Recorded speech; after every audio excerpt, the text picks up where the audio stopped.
Cool. So when did we meet? Last week, midweek? Last week. So what do you think of our conversation? That was awesome. And that's why we put this together, I think, is just to rehab some of that and then dive a little bit deeper into what the impacts of AI on agile process and roles and all that kind of stuff. So it just really inspired me to just sit and think about stuff. I mean, you get so wound up in the day to day of trying to run a business and you're just focused on that. It's like, no, let me sit back and think deep for a little bit. One of the reason why I liked our conversation was I've been spending a lot of time on AI tooling. And what struck me was as we started talking about what is the impact of AI and process and what is the impact of AI and people. And as we spoke about the other day, there is only so much you can do with process and no people. There is even little you can do only with tools, but no process and no people, right? So it always has to be that trinity, if you will. And so that's what I thought was pretty interesting. Yeah. So my focus is pretty much the process and the people in the process. That was what I was thinking about is how will roles change? And so that's the people side. And then what about the tasks of those roles will change as we see more and more AI stuff? Even as it is today, it's already useful and it's going to get even more useful and impactful at exponential rates. Just in the last week, I remember posts on how AI accelerating the software development lifecycle. Are people still running 2 week sprints? Because really, from a startup perspective, that is becoming hard to think, even for myself to say, can I really wait for 2 weeks for something to be released? Or am I waiting on giving some story to somebody, them coming back with a story point? It feels like the shift is already happening. I actually tried it instead of assigning it to a dev. I said, okay, I'm just going to give it to cursor, and it literally would spit out statements to say the user asked me to do this. Let me now think like this. This is what I think they are asking to do, and let me go make the change. So, in effect, for me to change labels, change colors, it was easier for me to get it done rather than me writing a spec, giving it to somebody, and that then getting tested and coming back. Just really depends. So now you have more team members available. I mean, your example of changing labels or changing colors, that should only take a person a couple minutes too if your infrastructure is all set up correctly and there's global variables and you just change the one that's the color and poof, it's changed everywhere. So hopefully that only takes a person a couple minutes. In that What case, so yeah, but if a product manager were to take a look at it, and that product manager is going to write something up, put a story in Jira. So now the point I'm trying to make, similar to what you just said earlier about roles blurring, can product managers not make small code changes, or can they not invoke AI instead of a developer to make those changes? Do they really have to go talk to a developer for these things? See, I'm stuck on the exact use case. It should be a configuration change. Depends on it's because you said color, right? That my head latched into that. But let's just say it's something you would have to code change, right? A label or something deeper. The 2 week thing has always been a guideline. And I can see the point of, okay, let's say it's just a really easy story, whatever it is, it's rounding the corners on a button. Okay, that's not going to be a config change, but it is really simple. So the typical thing would be, okay, we write it down, takes 5 minutes to write that user story, and then we plan it, and then it goes in the next sprint. But I think there's other things besides AI that would fix that. I'm a big AI proponent, by the way, and I love using it. I think it's going to do great things. But if you had a really strong CI/CD pipeline, if that story got coded on day one and checked in, then it should end up in prod. It should pass all the checks and end up in prod whenever the next CI/CD runs, right? So I think there's some things. This is another discussion that we just had recently. There's a lot of focus on AI all of a sudden, right? Everybody wants AI, and they don't even know why in some cases. But just like you just said, oh, I want things to get to prod faster, so we're going to do something with AI. Well, wait a minute. If we just had really good automation in our CI/CD pipeline so that everything a developer checked in to the right repo, went through regression test, went through load test, went through all these tests, and then was ready for prod. AI can help with that, but we can do it without AI too, right? To a fair bit. Yeah. So that is where going back to your earlier point of process. If we have right process to orchestrate the right tools, it can amplify a lot of things. Where I can see is, let's say you had to write a release notes, just in this particular example of rounding out a button, and you'll have to write out a release summary to say these are all the things that got released. Perhaps easily we could take a snippet out of what got pushed into a particular repo, take that, extract it out, and write documentation.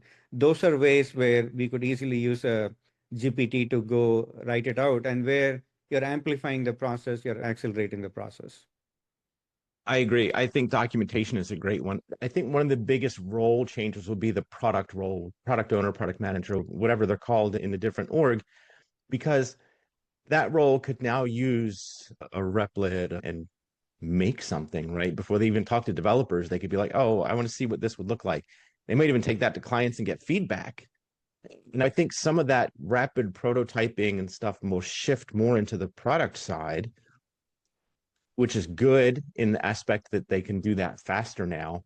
But I think there's a certain awareness that needs to happen, or even a risk of, okay, but I was like a paper airplane compared to building an airplane.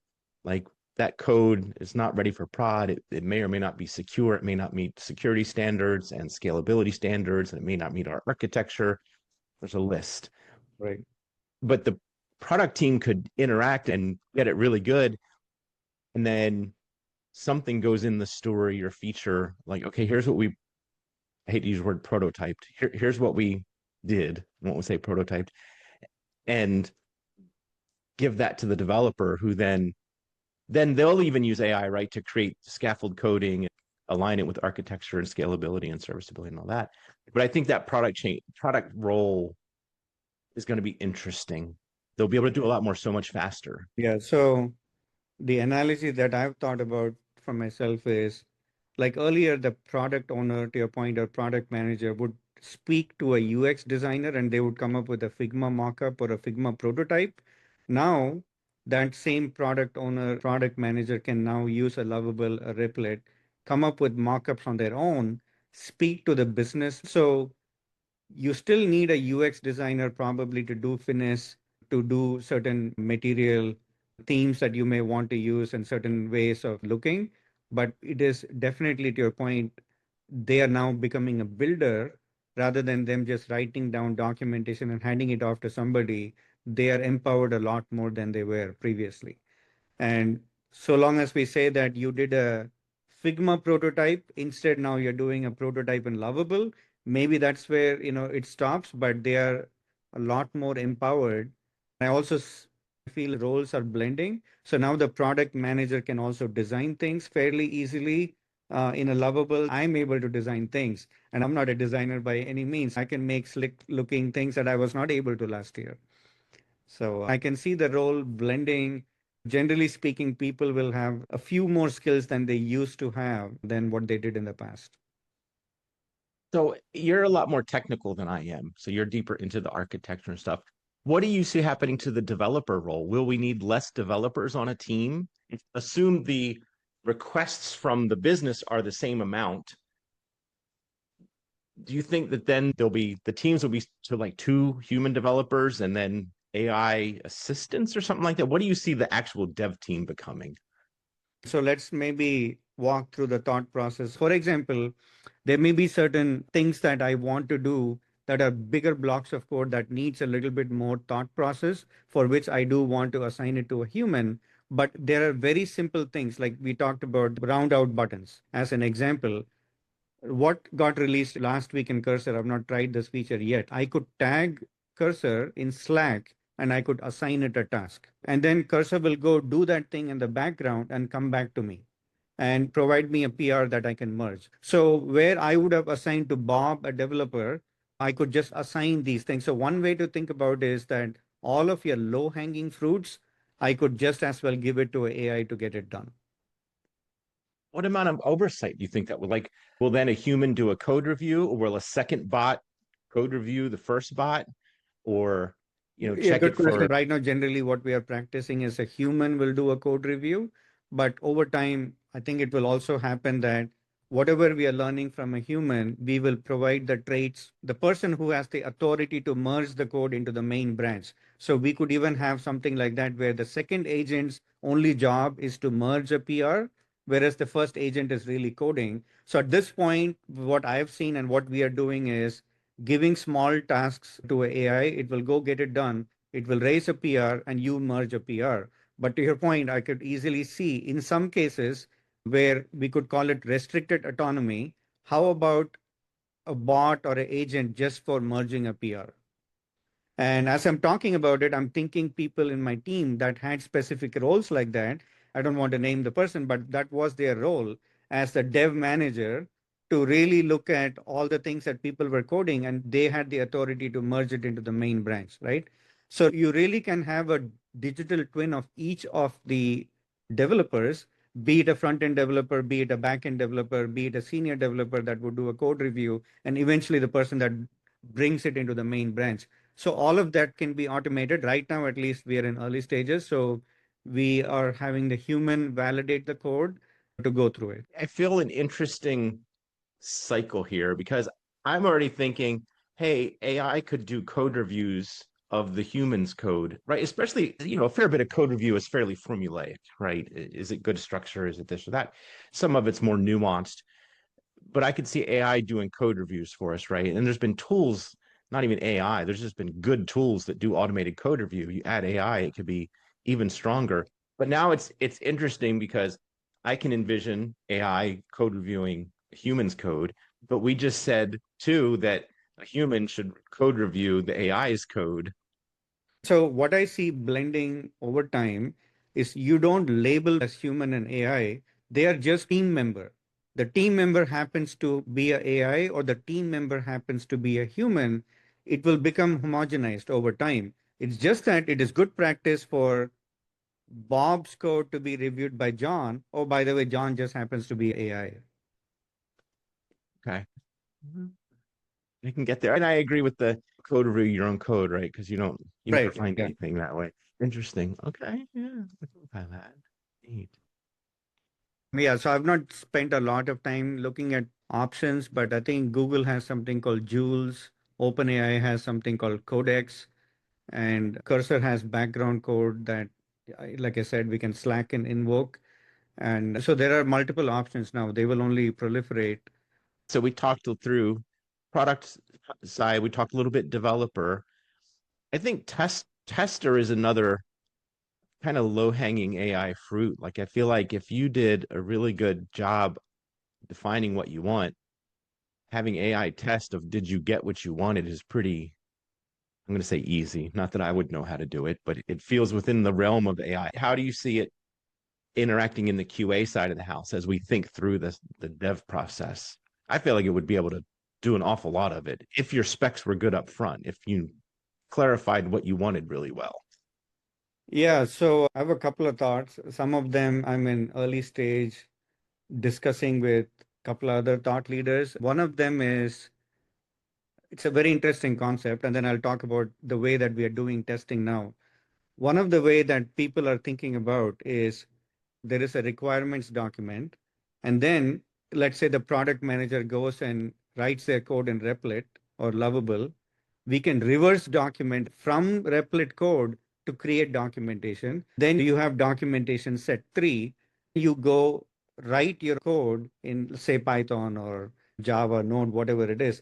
And then from there, do a reverse documentation. Thought process is that to validate whatever we wanted from a requirement standpoint to what was prototyped to what was built.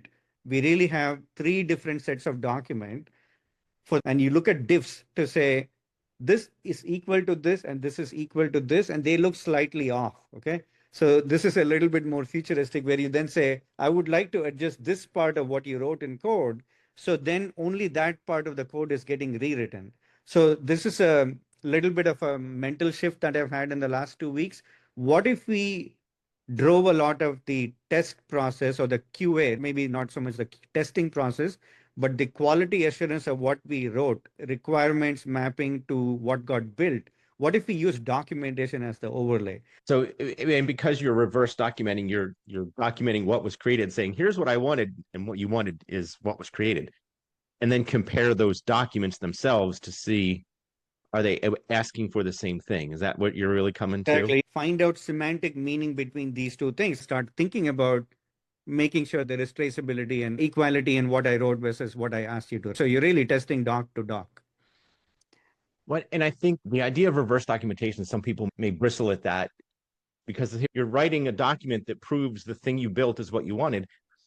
But because of the tools we have for building, that's actually the good use case because you did build what you wanted and now you're just writing down what you built more than writing down what you want. You're writing down what you built because you built what you want. So I see the sense in that. And before the rapid prototyping and all that, that would kind of be a bad practice, right? Because you're just creating documents for documents' sake at that point to write down what you already accomplished. So, anyway, that's one way of thinking. The other way, to go back more specifically to your point, is when you look at AI testing, there are ways that we have to break it down to say, how are you testing prompts? Like, are you considering all different ways? So, it really depends on how AI native your application is. Are you using AI just to test a regular full stack application versus the application you're building itself is AI native? So, in that case, let's say there is a lot of conversational ability in the application. That means if Shawn asks a question like this versus that versus a third way, all three of them make the same sense. So imagine testing for something like ChatGPT or Claude. You will have to do a lot of prompt testing, thinking in terms of how to go through because it is not a scenario, it's scenario based. It's not click checkbox. I saw this window. Right. A lot of it is you have to feel what is the user saying. So there is a lot of prompt-based testing that needs to be done. There is a lot of reinforcement learning that comes into play. Human in the loop comes into play. So it gets a little bit more complicated depending on how AI enabled your product is. To some of the point you were alluding before, test cases can easily be written now to say, look at this document, the BRD is there. Plus, if you want, listen to all the call transcripts, right? So all of that is available now.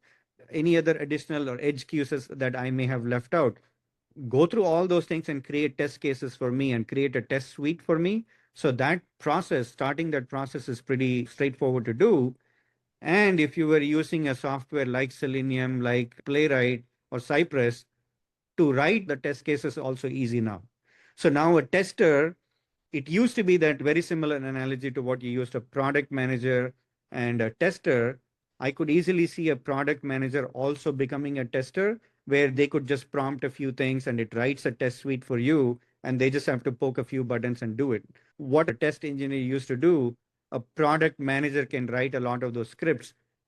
I'm not saying they can do all 100%, but they can get a good amount, good way into it and then hand off. I think the same risk popped in my head that we talked about with the taking the thing the product manager made and throw it in prod. So the product manager may know to test it does this with this input and maybe even the prompt testing, but they may not know about pen testing and load testing and some of the more NFR type testing, if you will, and also, architecture interface, that kind of stuff.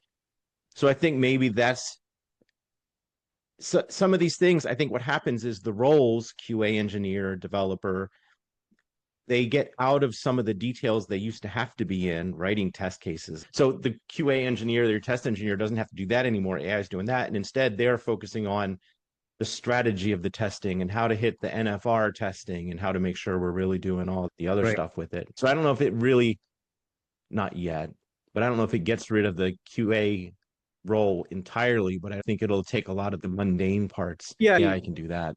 it will help. It will assist them a lot.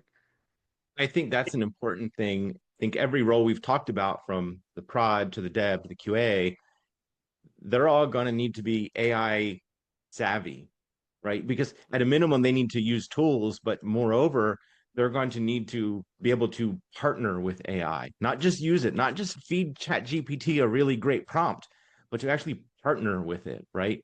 How to know to go back and forth with it, how to know what to turn over to it, how to know what to check, what not to check. Like, I think that's a whole skill set that we already see people growing, but I think it's going to become way more important. And as people get freed up from the drudge part of their work, they're going to need to spend a lot more time on their AI skills and then working with the AI.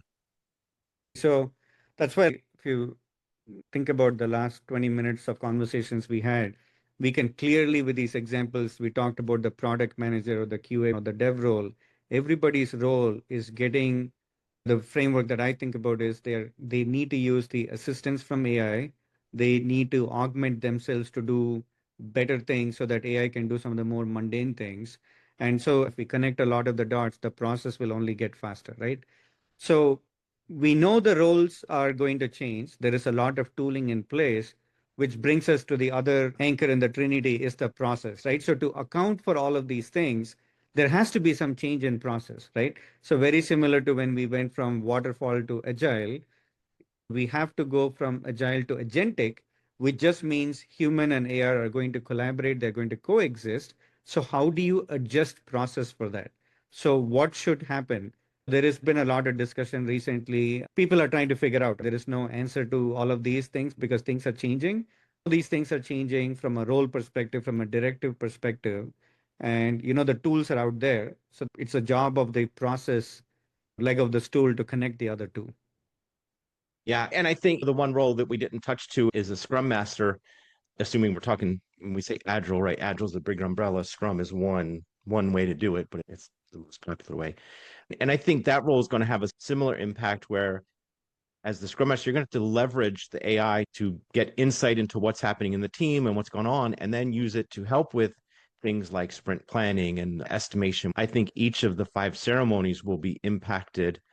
And when I say impacted, what I mean is they become more efficient, much shorter, and they're also AI and human engaged, right? In backlog refinement, because now that might be totally different because the things might already have prototypes in them and have some AI code in them. And then when you get to sprint planning, you mentioned, well, some of these tasks get assigned to AI. And if it really takes AI 3 minutes, like, do we do sprint planning for 3 minutes? Like, how do we know what to put into sprint planning versus things that, okay, well, that 3 minutes, once it comes out, now I need a human to look at it for a couple hours.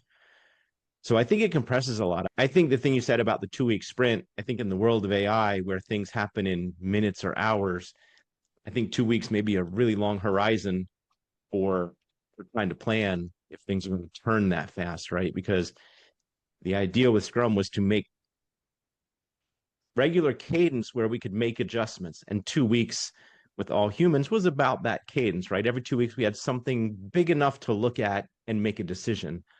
Every couple of days we can have something new to look at and make a decision on, Yeah. right? So I think it all gets compressed down a lot. So the way that I observe this is, and I'm sure you've also seen it with ChatGPT, compared to a SaaS product, you can see the launch time or the update time of these products are extremely fast.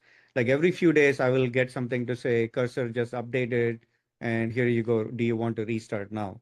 So same thing happens with ChatGPT. And if I think through, I doubt OpenAI is using a 2 week sprint for them to be launching at this scale. I mean, I just cannot fathom that they're using a 2 week sprint. They must be doing something very different, which is what will get propagated to rest of the companies in terms of how they do, because it is just not competitive to be releasing things in a 2 week sprint. You know, when I've worked with teams, I have always said that I look at more of a flow based system like Kanban to be a maturity step. Scrum has a framework and a cadence, and you can use that to get going. But once you're a really good team, I have told teams sprint planning may be wasteful. You may not need to do it because you just need to talk for 30 seconds and you know what to do. And that's your Yeah. sprint planning. And so maybe it becomes something more like, and again, I'm making this up as I go along here, it may be something more of a flow-based system, Kanban, where just each day you look at what's in the backlog, you look at what AI got done, you look at what's ready for test, ready for dev, what's ready from prod, and each day you just decide, okay, we're going to take this story, if we still call them that, and move it through the process. And we started this one yesterday, it's almost done, we'll finish it, and then we'll do this next one. So maybe it's a lot more flow-based. Yeah. Now that I listen to you and think about that for a minute, I think more of a Kanban flow-based system. And then you get CFDs and you can start to look at, okay, well, what's the AI turning out? What are people turning out? What's sitting in what phase? What do we need to put attention to? So if you think about the spirit of agile, just even if you use verbatim the English word agile, as I just want to be agile to move around. So some companies can take a very practical, pragmatic approach about it and they want to get the spirit. But some companies can be very dogmatic about it and very rigid about it. They say, that's what was told. I think it has to be really more, am I getting the spirit of what we really were trying to achieve? Am I being practical about it? Am I really being pragmatic and smart about it and adapting all of those things? I think that really is what needs to happen. I mean, I think Agile and particular Scrum and Safe and all, I think they all need to be looked at that same way of what piece do I need? What makes sense here? And my favorite question for that is always, well, what problem are you trying to solve? What are you trying to accomplish? What problem are you trying to solve? And then I can tell you, oh, maybe you need story points. Maybe you don't need story points. Maybe you need sprints. Maybe you don't. I think it's always what problem you're trying to solve. And even now, I think that's the question as consultants, as coaches, everything. Somebody comes and says, oh, I want to do AI. Why? What problem are you trying to solve? Because sometimes the answer is, I don't know. I just want to do AI. Everybody else is doing AI. Okay, but what does that mean for you? Not, and there's always a problem it can solve, but I think people come at Agile and AI and automation with they don't know what problem they're trying to solve, or it's not even a specific problem. Yeah. Coming back to me as I think about the Scrum Master role, and you said it could also be for the project manager. So you take a look at Jira or any of the Confluence. I'm trying to think, what should I do with this ticket? Should I assign it to team A, B? Who in the team to assign? What should I do about it?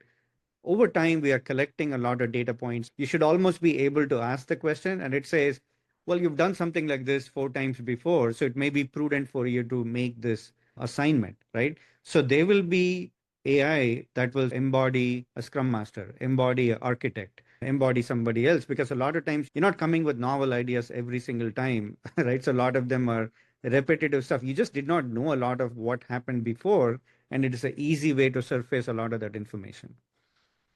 Yeah, I mean, it's an assistant with perfect recall, right? So it has all the heuristics of the last however many years of data that it's got that it's been using. I just don't Well, know perfect recall because it makes a mistakes. There is a memory loss, hallucination. So you have to course correct for it. But yeah, over time, with a lot more data, a lot more training, a lot more labeling, it will have better answers. Yeah, sure, it's going to make some mistakes, but that is where process is very important.